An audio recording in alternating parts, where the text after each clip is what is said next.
오늘은 종교개혁 기념일입니다. 종교개혁자 하면 보통 루터와 칼뱅, 츠빙글리 등 특정 인물만을 떠올리기 마련인데요.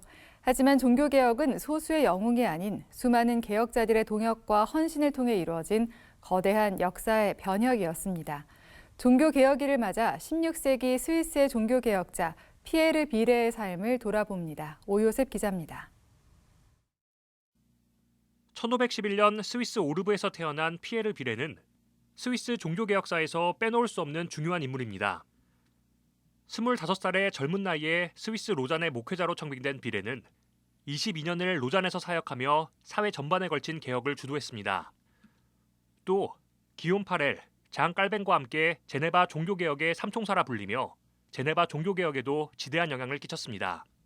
말년엔 프랑스 남부와 당시 나바라 왕국 지역에서 개혁운동을 펼치는 등 일평생을 종교개혁에 헌신했습니다.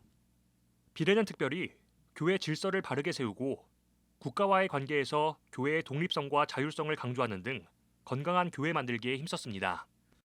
행정가들이 모든 것을 간섭하고 교회의 자율성을 침해하려고 할 때 이 비레가 그걸 어떻게 해서 교회의 자율성, 독립성을 지킬 수 있을지 끊임없이 교회 치리권, 권징의 권한을 두고 계속해서 논쟁을 벌이거든요. 그러면서 결국 교회의 독립성과 자율성을 지키고 또 복음으로, 말씀 설교로 교회를 세워나가고. 비레는 교육을 통한 개혁에도 앞장섰습니다.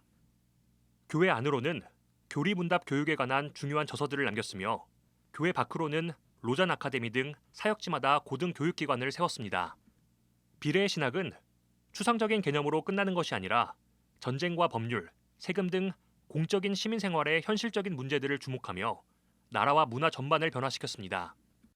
지금 로잔 대학입니다. 이 로잔 아카데미는 그 당시에 불어로 이렇게 가르치는 그 유일한 신학교였고 또 일반 시민을 육성하는 그런 학교의 역할을 했거든요. 정치, 경제, 교육, 사회 모든 면에서 로잔을 하나님의 뜻에 합당한 복음의 도시로 만들려고 했던 노력들이 곳곳에 묻어 있는 걸 볼 수 있죠.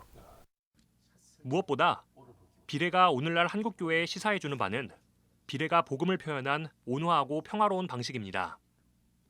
종교를 이유로 전쟁도 불사하던 격동의 종교개혁의 현장 속에서 비레는 종교개혁의 천사, 평화와 화해의 사도라는 별칭을 가질 정도로 탁월한 중재자였습니다.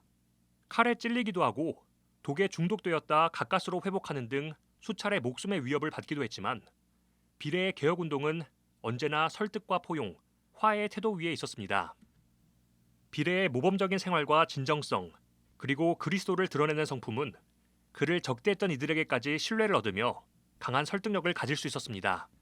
우리 한국교회가 정말 신뢰를 회복해야만 우리 교회 안의 분쟁도 조정할 수 있고 특별히 사회를 향해서 또 무신론자들을 향해서도 우리가 품어내고 설득하는 이런 어떤 비례의 온화한 방법을 통해서 이런 좀 설득의 리더십 이런 것들이 한국교회에 꼭 필요하지 않을까. 비례가 우리에게 보여주는 메시지, 신뢰의 리더십과 외유 내강의 그 내고.